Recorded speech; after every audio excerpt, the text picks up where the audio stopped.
হচ্ছে 2টা পার্সেল পাঠাবো। এখানে 2জনের পার্সেল আর কি। এটা হচ্ছে একজন অর্ডার করছে সানসিল্কের এই হিমালয়ের এই ফেস ওয়াশগুলো, কিন্তু এগুলা বড় সাইজ। এটা কি বলবো, মালয়েশিয়ার অথেন্টিক প্রোডাক্ট। আমি ওয়াটসন থেকে কিনছি এগুলা, মানে খুবই ভালো। তো এই যে পার্সেল 2টা রেডি করে ফেলছি, তো একটু পরে পাঠাই দিব। এই যে ঠিকানা লিখে আমি মানে আটকে রস নামানোর আগে একটু জিরার গুঁড়ো দিব। আর হচ্ছে তরকারি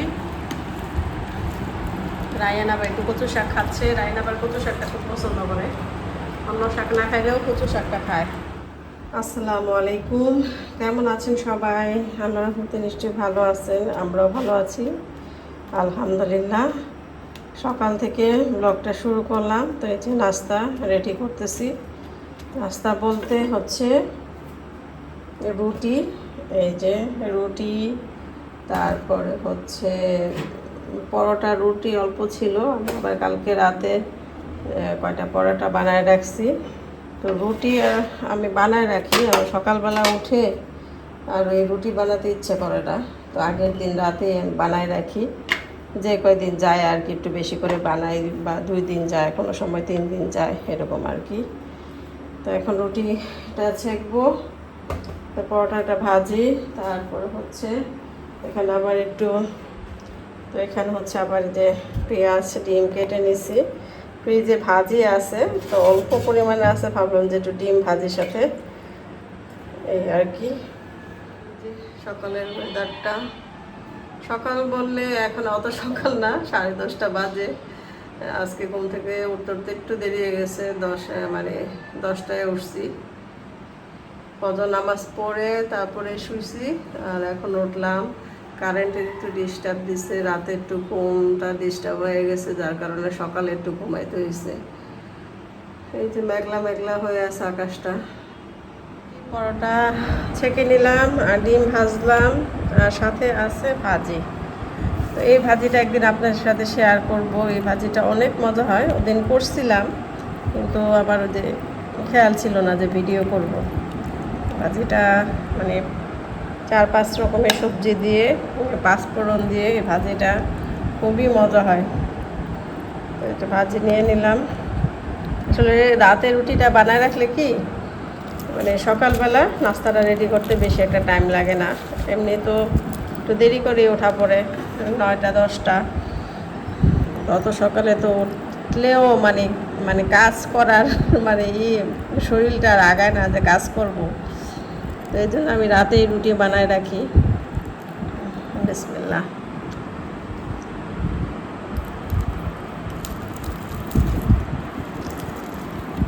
পরোটাটা মজা হয়েছে। রুটি কম ছিল, তো ভাবলাম যে পরোটা বানায় রাখি।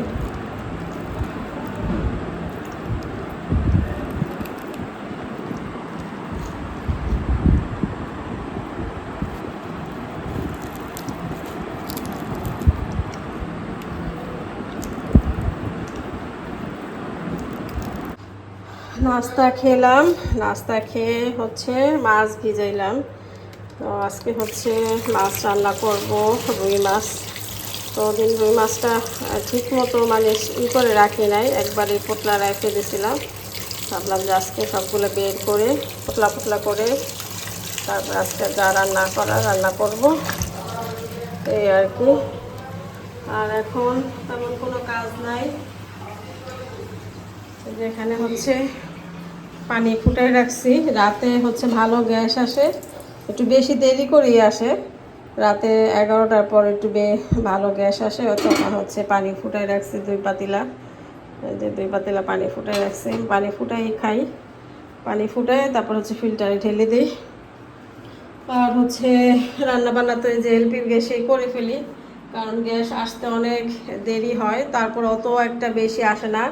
তো 3টার পরে গ্যাস আসলে একদম তাও একদম অল্প পরিমাণে থাকে, তো রান্না করতে করতে আরও 2-3 ঘন্টা লেগে যাবে।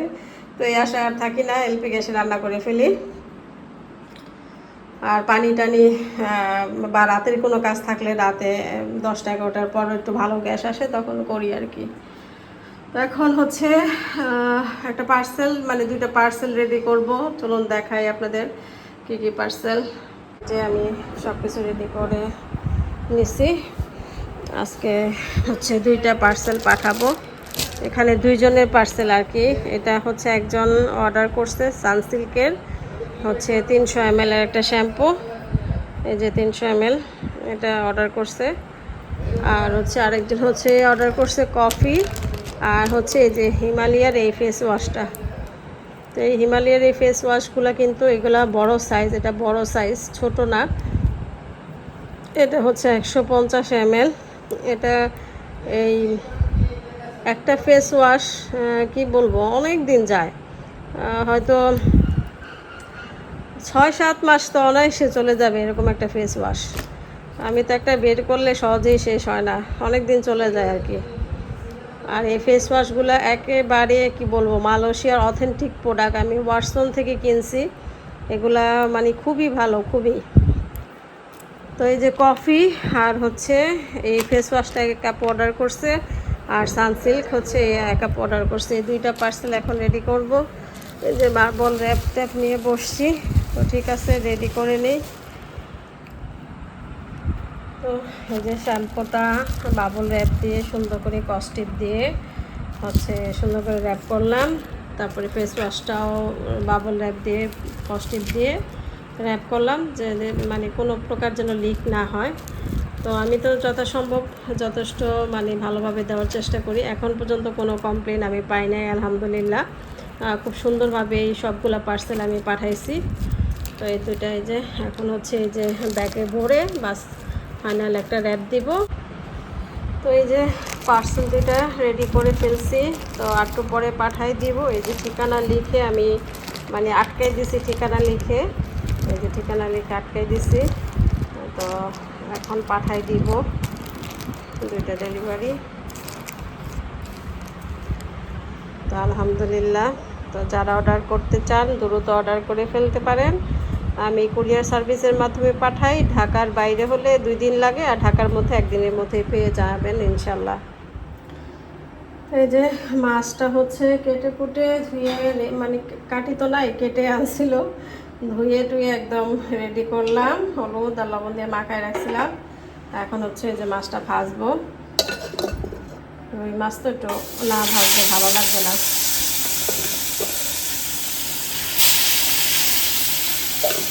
আর আমি একবারে 2 দিনের তরকারি রান্না করতেছি, কারণ ওই 3 টুকরা 4 টুকরা প্রতিদিন এইগুলো রান্না করতে ভালোও লাগে না, আবার ওই খাবারটা কিন্তু খাইতেও মজা লাগে না। 2 দিনের তরকারি রান্না করতেছি, 2 দিন হয়ে যাবে, মানে আজকে আর কালকে খাবো ইনশাআল্লাহ, আল্লাহ যদি বাঁচায় রাখে।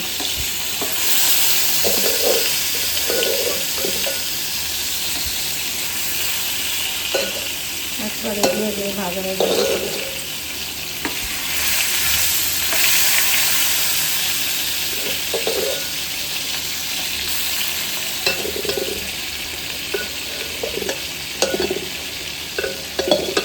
বাংলাদেশের রুই মাছগুলি এখন মজাই লাগে। আমি কিন্তু ওই মালয়েশিয়া থাকতে মালয়েশিয়ার রুই মাছ কোনো মাছই ভালো লাগতো না। যতই টাটকা মাছ আনতাম কোনো মাছই অত মজা লাগতো না। যেদিন আনতাম ওদিন শুধু একটু ভালো লাগতো, পরে ফ্রিজে রাখলে ওই মাছ আর খেতে পারতাম না। এই জন্য আমি বেশি বাজারও করতাম না, বিশেষ করে মাছের বাজারটা। এই জায়গায় আবার কয়েকদিন ঢাকা গেলাম, তামিনা বাসায় খেলাম, রোজিয়াপুর বাসায় খেলাম, ভালোই লাগছে। বাংলাদেশের এই মাছটি মজা আছে আর কি।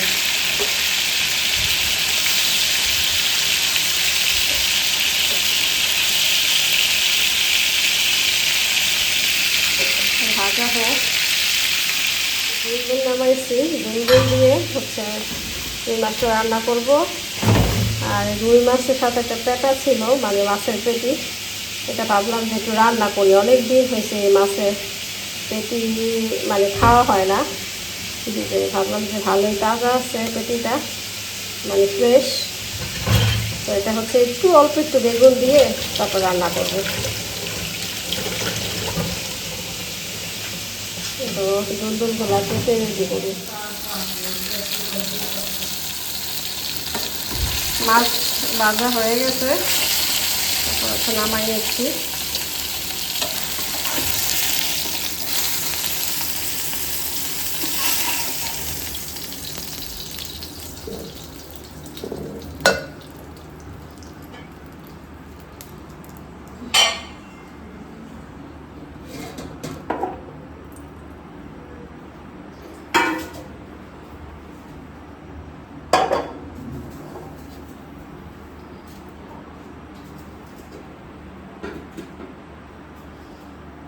হচ্ছে তরকারিটা বসাই দিই।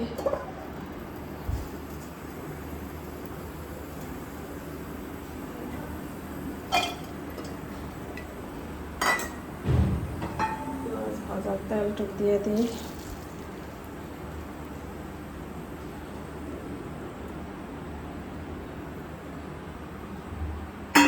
সরিষার তেলটা শেষ হয়ে গেছে, এতদিন সরিষার তেল খাইছি, তো আবার আনতে হবে আর কি। আর একটু তেল দিলাম, যে পেঁয়াজটা ভাজা হবে।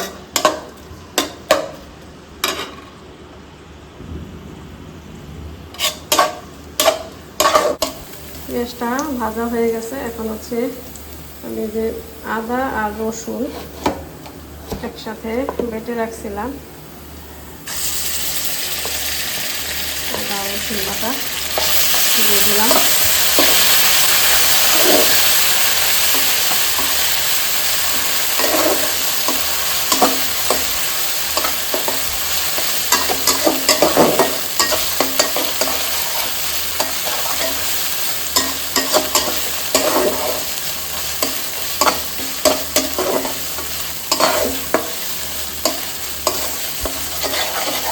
মশলাটা একটু তেলে ভেজে তারপর হচ্ছে হলুদ মরিচ দিয়ে দেবো। যেহেতু ধুন্দুলের তরকারি, মরিচ আর হলুদটা কিন্তু খুবই কম লাগবে। ধুন্দুলের তরকারিতে মরিচ হলুদ বেশি দিলে ভালো লাগবে না। অল্প সামান্য পরিমাণ হলুদ আর মরিচ হাফ চামচ দিলাম, আর একটু দিই যেহেতু রুই মাছ, হাফ চামচে একটু বেশি দিলাম মরিচ। এখন হচ্ছে মশলাটা কষাবো ভালো করে।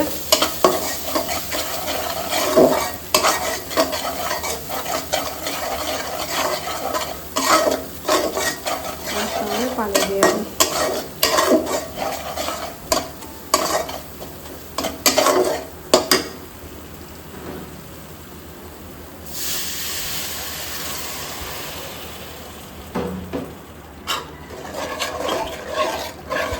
মশলাটা ভালো করে কষাই নিলাম।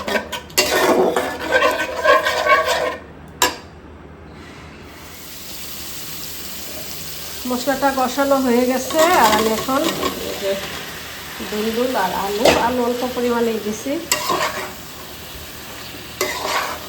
ধুন্দুলগুলা খাইতে এত মজা।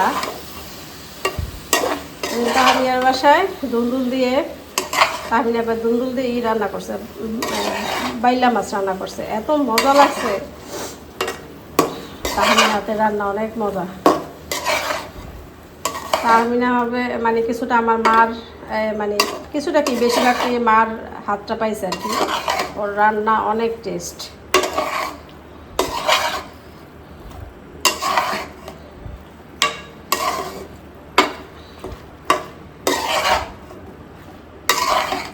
এখন একটু কষাবো, কষাইলে পানি উঠবে, তারপর আর একটু পানি দিয়ে তারপরে হচ্ছে মাছটা দিয়ে দিব, তাহলেই হবে। এটা রান্না করলে জাস্ট পেটাটা রান্না করব, রুই মাছের পেটিটা, তারপরে রান্না শেষ। তরকারিটা বলক চলে আসছে, এখন আমি হচ্ছে যে মাছগুলো দিয়ে দিব, একটা একটা করে হাত দিয়ে দিই।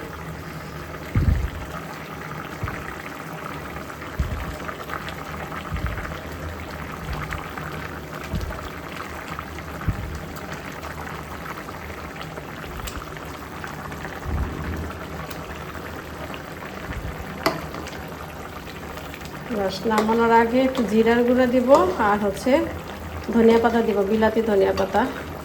বিলাতি ধনিয়া পাতা দিলে কিন্তু তরকারিটা অনেক সুন্দর ফ্লেভার হয়, ভাল লাগে আমার কাছে।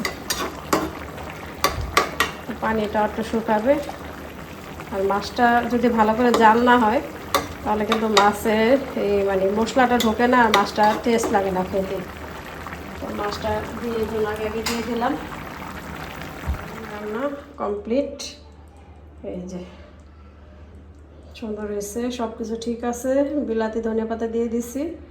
আর এখন আর কিছু করব না, কারণ অনেকটা বেলা হয়ে গেছে আর এটার উপরে বাজে।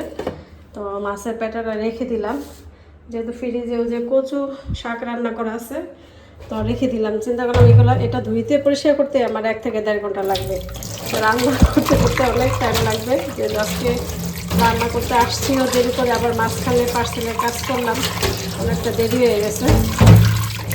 এখন হচ্ছে টুকটাক ধুয়ে দিয়ে ক্লিন করে গুছানো যাবে যাবো। তো ঠিক আছে, এখনকার মতো বিদায় নেই। পরে খাওয়ার সময় আবার ক্যামেরাটা অন করবো ইনশাল্লাহ।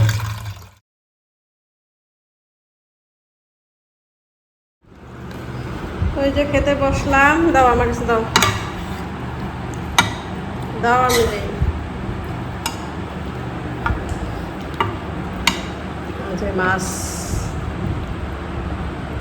ভাত নাও, তরকারিটা দেখেই বোঝা যাচ্ছে যে অনেক মজা হবে। কচু শাকটা দাও রেনেবু, কচু শাকটা দাও। তো আজকে আর মাছের পেটা রান্না করি নেই, যে কচু শাক ফ্রিজে ছিল, ভাবলাম যে থাক এটা দিয়েই খাই।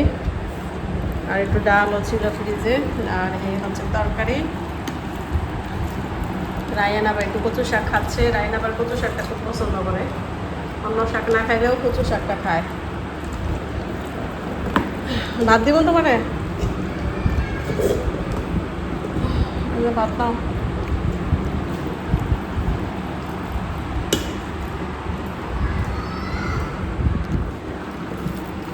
তো এই কচু শাকটা হচ্ছে আমি রোজিয়াপুর বাসা থেকে আনছিলাম। রোজিয়াপুর হচ্ছে ছাদে, আমার বড় বোন আর কি ছাদে সবজির বাগান করছে। কচু শাক, তারপরে হচ্ছে কি বলে পুঁই শাক, আর অনেক রকমের গাছ। তারপর ওদিনে যে এই ড্রাগন খাইলাম, পেঁপে, অনেক রকমের সবজি করছে। তো কচু গাছ দিয়ে দিছে কাইটা, এত মজা মানে কি বলবো। আমি শুধু রসুন দিয়ে বাগার দিছি, তারপরেও কি মজা। তরকারিটা যে এত মজা হয়েছে আলহামদুলিল্লাহ, খুবই টেস্ট হয়েছে।